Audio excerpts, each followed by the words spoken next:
কল্পনা করো আজ রাতে তুমি বাড়ির বাইরে বেরিয়ে আকাশের দিকে তাকালে, কিন্তু আজকে আকাশে সেই পরিচিত সাদা চাঁদ নেই। তার জায়গায় ঝুলে আছে একটা বিশাল হালকা সোনালী রঙের প্ল্যানেট। এতটাই বিশাল যে মনে হচ্ছে যেন পুরো আকাশটা একাই দখল করে নিয়েছে। তার বিশাল রিংস এক দিগন্ত থেকে আরেক দিগন্ত পর্যন্ত ছড়িয়ে আছে, যেন পুরো আকাশটাই একটা কসমিক পেন্টিং হয়ে গেছে। কেউ যেন এঁকে দিয়েছে। চারদিকে একটা গোল্ডেন গ্লো ছড়িয়ে পড়েছে। রাত আর রাতের মতো লাগছে না। প্রথম কয়েক সেকেন্ড তো শুধু একটাই কথা মনে হবে, ওয়াও, এটা তো পৃথিবীর সব থেকে বিউটিফুল দৃশ্য, এর থেকে আর সুন্দর কি হতে পারে। কিন্তু কয়েক সেকেন্ড পরেই তুমি বুঝতে পারবে যে এটা পৃথিবীর সব থেকে বড় ডিজাস্টারগুলোর জাস্ট শুরু। কারণ ওটা চাঁদ নয়, ওটা স্যাটার্ন। হ্যাঁ, শনি গ্রহ। বাংলায় যেরকম বলে না কপালে শনি আছে, ঠিক তাই সবার মাথার ওপর এবার লিটারালি শনি গ্রহ ঘুরছে। আর ওটা ঠিক সেই জায়গাতেই রয়েছে যেখানে আজকে আমাদের চাঁদ আছে। এবার অনেকেই বলবে যে এসব তো আজগুবি কল্পনা, এসব সত্যি হতে পারে নাকি? তাহলে বলে দিই, আজ থেকে বিলিয়নস অফ বছর আগে আমাদের ভগবান বা ক্রিয়েটর বা গড যাই বলো না কেন, যে এই সোলার সিস্টেমটা তৈরি করেছিল, সে পৃথিবী, চাঁদ, তারপর বাকি সব গ্রহগুলোকে একদম পারফেক্ট পজিশনে বসিয়েছিল। তবেই কিন্তু আজকে পৃথিবীতে আমরা আছি, এই সব কিছু তৈরি হয়েছে, প্রাণ থাকতে পারছে। একটু যদি এদিক ওদিক হতো, পৃথিবীর স্পিড একটু বেড়ে যেত, বা চাঁদ যদি একটু দূরে থাকতো, বা চাঁদ থাকতোই না, বা অন্য গ্রহ যদি আমাদের সামনে থাকতো, তাহলে কিন্তু আজকে পৃথিবী সম্পূর্ণ আলাদা হতো। এখানে হতেই পারতো যে স্যাটার্ন বা শনি গ্রহ আজকে যেখানে আমাদের চাঁদ আছে ঠিক সেই পজিশনেই থাকতো। আমরা থরি না ঠিক করে দিয়েছি স্যাটার্ন কোথায় থাকবে। তো এবার প্রশ্ন হলো, যদি আজকে চাঁদের জায়গায় সত্যি স্যাটার্ন বা শনি গ্রহ থাকতো, তাহলে কি হতো? শুধু কি রাতের আকাশটাই বদলাতো, নাকি সমুদ্রের প্রতিটা ঢেউ এমনভাবে রিয়্যাক্ট করতো যেমনটা আগে ইতিহাসে কোনো দিন করেনি? পৃথিবীর ঘোরার স্পিড বদলে যেত, দিনের দৈর্ঘ্য, এমনকি আমাদের বেঁচে থাকার সম্ভাবনাটাও এক মুহূর্তে পাল্টে যেত। আর সবচেয়ে ভয়ঙ্কর ব্যাপারটা তো বলাই হয়নি, এমন একটা ঘটনা ঘটতো যেটা পৃথিবীকে এমন একটা জায়গায় নিয়ে যেত যেটা আমরা কল্পনা করাও কঠিন। আজ আমরা সায়েন্স দিয়ে স্টেপ বাই স্টেপ দেখব যে সত্যিই যদি চাঁদের জায়গায় শনি গ্রহ এসে বসতো, তাহলে প্রথম সেকেন্ড থেকে শুরু করে কয়েক দিন, কয়েক মাস, এমনকি কয়েক বছর পর কি কি ঘটতে পারতো। আর বিশ্বাস করো, ভিডিওর শেষের দিকে তোমরা যা জানতে পারবে সেটা পুরো সিনারিওটাকেই আরো ভয়ঙ্কর করে দেয়। তো চলো শুরু করা যাক।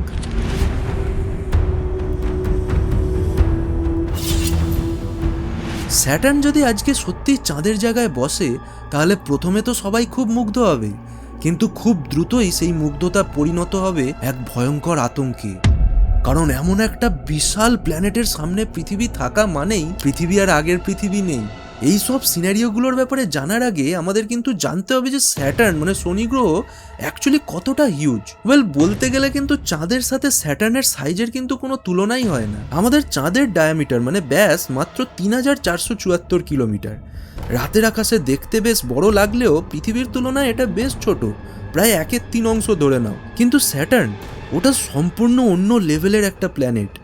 এর ডায়ামিটার প্রায় 1,20,500 কিলোমিটার, অর্থাৎ চাঁদের থেকে প্রায় 35 গুণ বড়।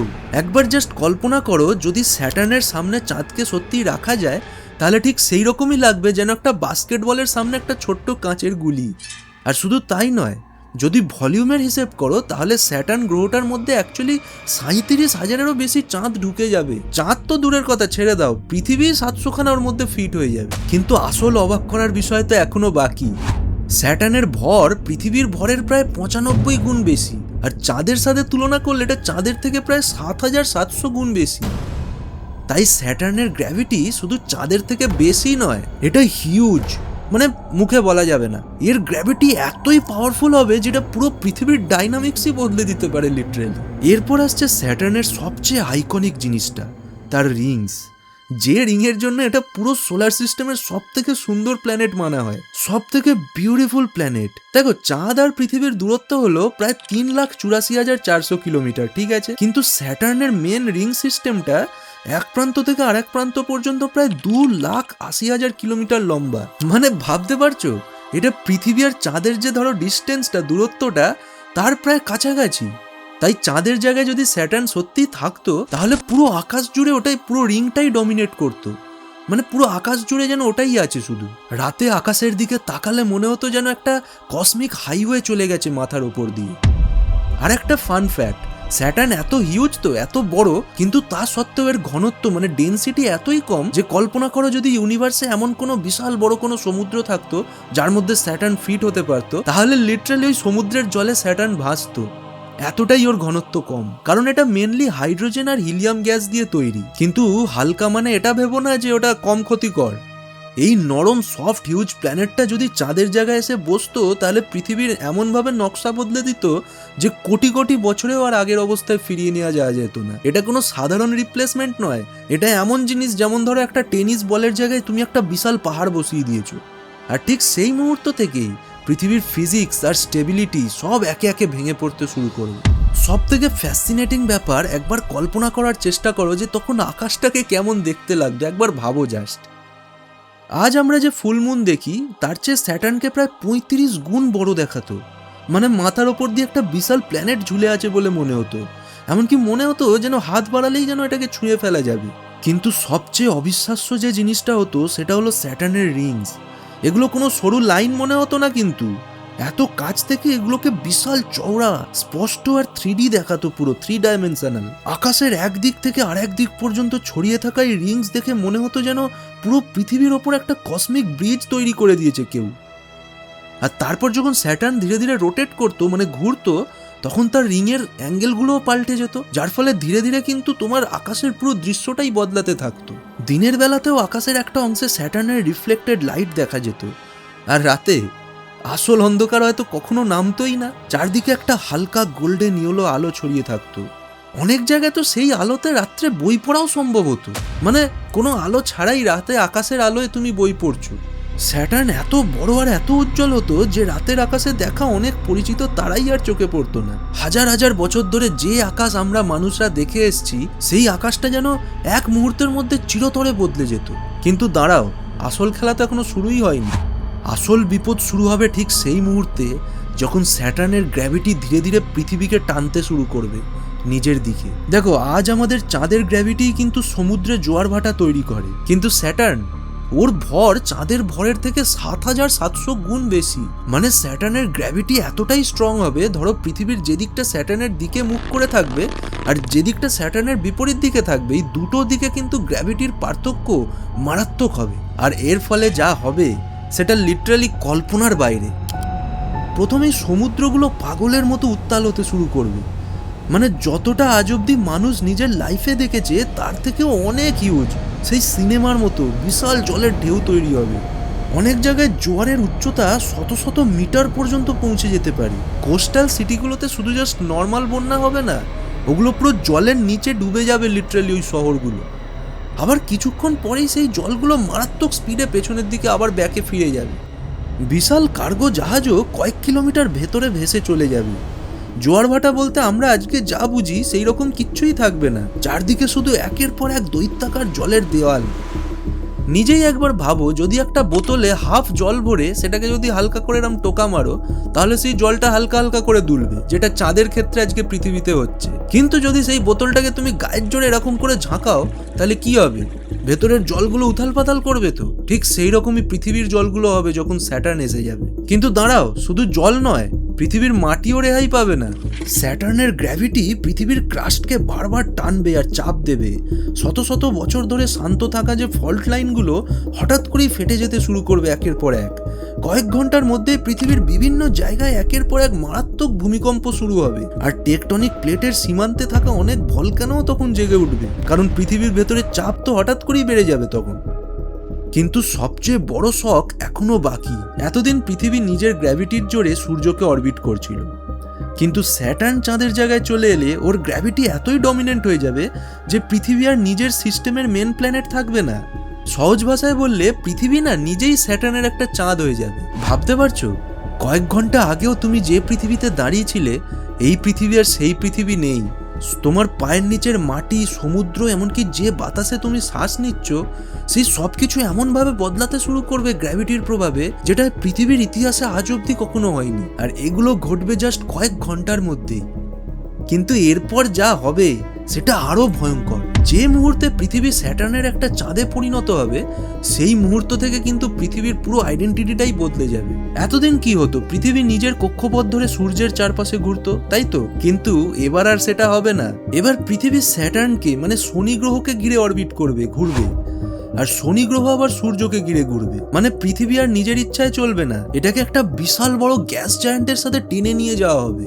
এবার শনি গ্রহ কিন্তু পৃথিবীর আকাশে চুপচাপ বসে থাকবে না, ওটার গ্র্যাভিটি না পৃথিবীকে ধীরে ধীরে আরো নিজের কাছে টানতে থাকবে, আরো কাছে। ফলে কি হবে, পৃথিবীর আকাশে স্যাটার্নকে ধীরে ধীরে আরো বড় দেখতে লাগবে, ধীরে ধীরে ওর সাইজ যেন বাড়বে। কিন্তু এর থেকেও একটা বড় সমস্যা হবে, সেটা হলো স্যাটার্নের যে বিশাল হিউজ গ্র্যাভিটি, সেটা পৃথিবীকে সারাক্ষণ ধরে টানতে থাকবে, যার ফলে একটা টাইডাল ফ্রিকশন তৈরি হবে, আর পৃথিবীর ঘোরার স্পিড না ধীরে ধীরে কমে যাবে।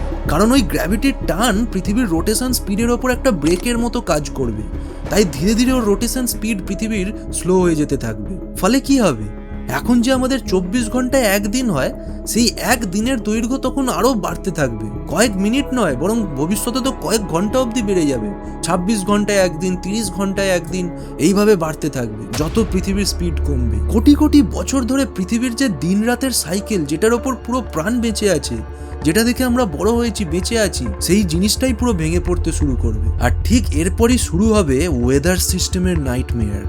এখন কি হয়, পৃথিবীতে মোটামুটি প্রেডিক্টেবল সিজন পাওয়া যায়, মানে ঋতু ঠিক টাইমে চলে আসে, যেমন গ্রীষ্ম ঠিক টাইমে, শীত ঠিক টাইমে, যদিও একটু ধীরে ধীরে বদলাচ্ছে, কিন্তু দ্যাটস জাস্টিফাইড। এটা কেন হয় জানো, প্রেডিক্টেবল সিজন চেঞ্জ হয় কি করে? কারণ চাঁদ কিন্তু পৃথিবীর টিল্টটাকে ঠিক জায়গায় স্টেবল রাখতে সাহায্য করে। কিন্তু যখন চাঁদের জায়গায় স্যাটার্ন চলে আসবে, তখন এই পুরো সিস্টেমটাই মানে পুরো স্টেবিলিটিটাই বিগড়ে যাবে।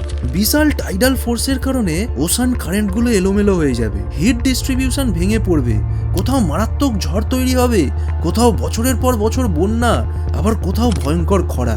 পৃথিবীর ক্লাইমেট আর কোনো নিয়মই মানবে না, এমনকি তুমি নিজেও মাটিতে দাঁড়িয়ে বুঝতে পারবে যে কিছু তো একটা যেন ঠিক নেই, কুছ তো গড়বড় হ্যায়। স্যাটার্নের গ্র্যাভিটি পৃথিবীকে সারাক্ষণ ধরে অল্প একটু করে টানবে, অল্প একটু ছাড়বে, মানে সারাক্ষণ ওর গ্র্যাভিটির টানে যেন পৃথিবী ধীরে ধীরে একটু কম্প্রেস হবে, আবার একটু স্ট্রেচ হবে, আবার একটু কম্প্রেস হবে, এই চলতে থাকবে। হয়তো প্রতিদিন আর্থকোয়েক হবে না, কিন্তু পৃথিবীর ক্রাস্টের ওপর একটা কনস্ট্যান্ট স্ট্রেস চলতে থাকবে।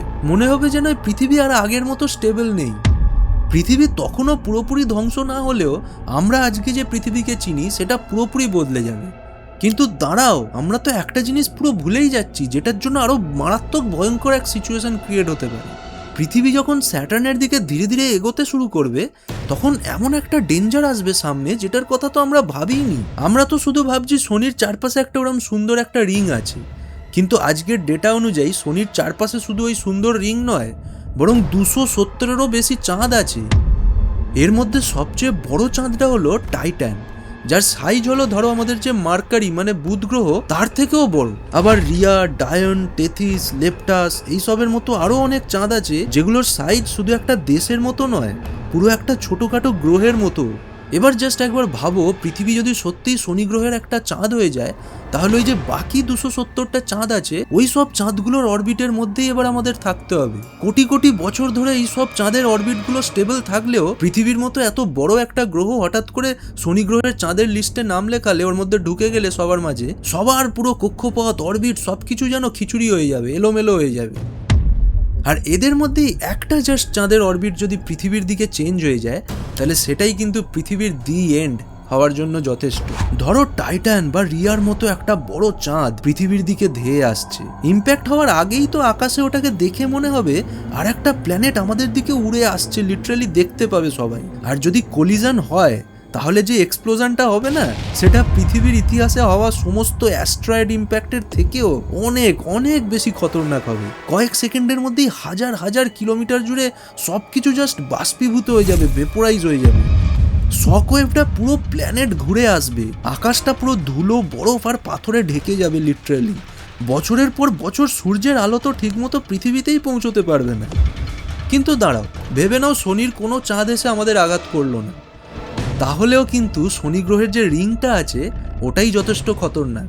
দূর থেকে এগুলোকে একটা স্মুথ রিং মনে হলেও আসলে কিন্তু এগুলো তৈরি অসংখ্য বরফ আর পাথরের টুকরো দিয়ে। কোনোটা ধুলোর দানার মতো ছোট, আবার কোনোটা একটা বাড়ির থেকেও বড় সাইজের।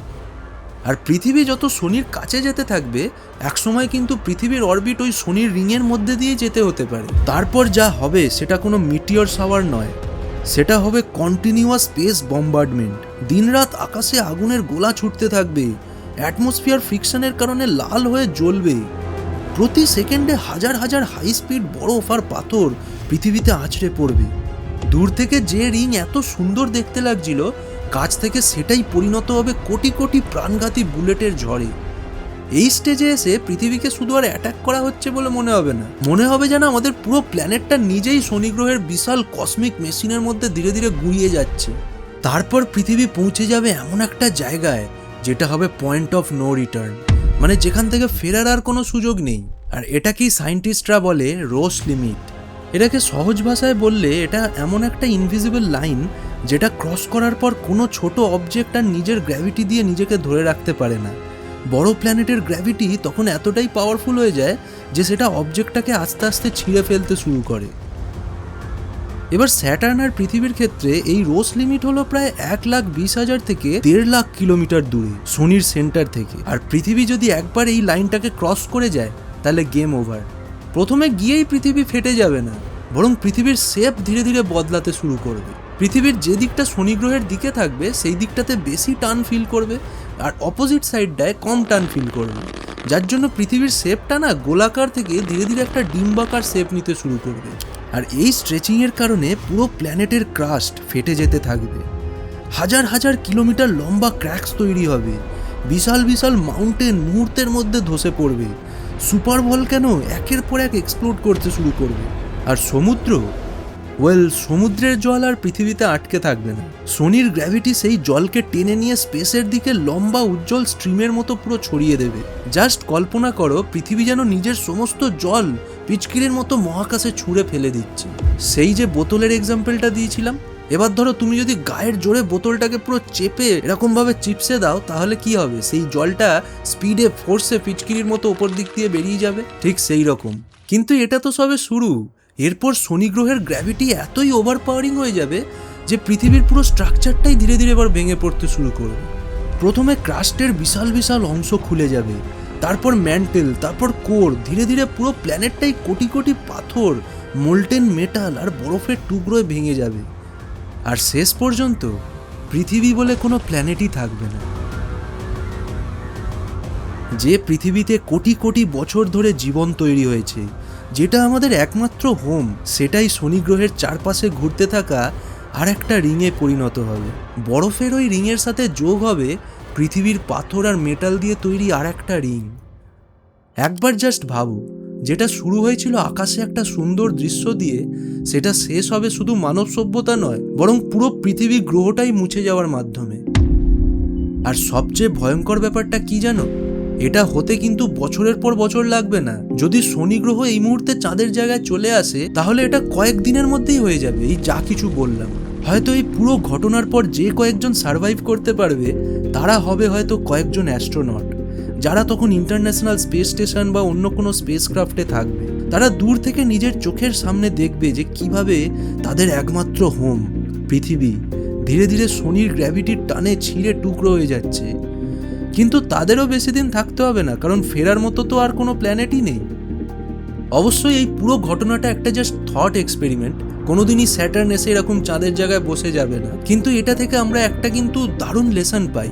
আমরা প্রায় চাঁদকে খুবই সাধারণ একটা জিনিস বলে ধরে নিই, কিন্তু সত্যিটা হলো চাঁদের সাইজ, ডিস্টেন্স আর গ্র্যাভিটি যেন অবিশ্বাস্যভাবে পারফেক্টলি ব্যালেন্সড। ওটাই পৃথিবীর টিল্ট স্টেবল রাখে, সমুদ্রে হালকা ঢেউ তৈরি করে, আর রাতে ঠিক যতটা আলো দরকার ততটাই দেয়, যাতে আকাশও সুন্দর থাকে আবার জীবনও ব্যালেন্সড থাকে।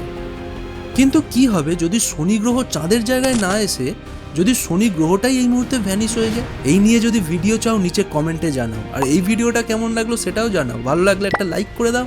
দেখা হচ্ছে নেক্সট ভিডিওতে। Till then guys, bye by.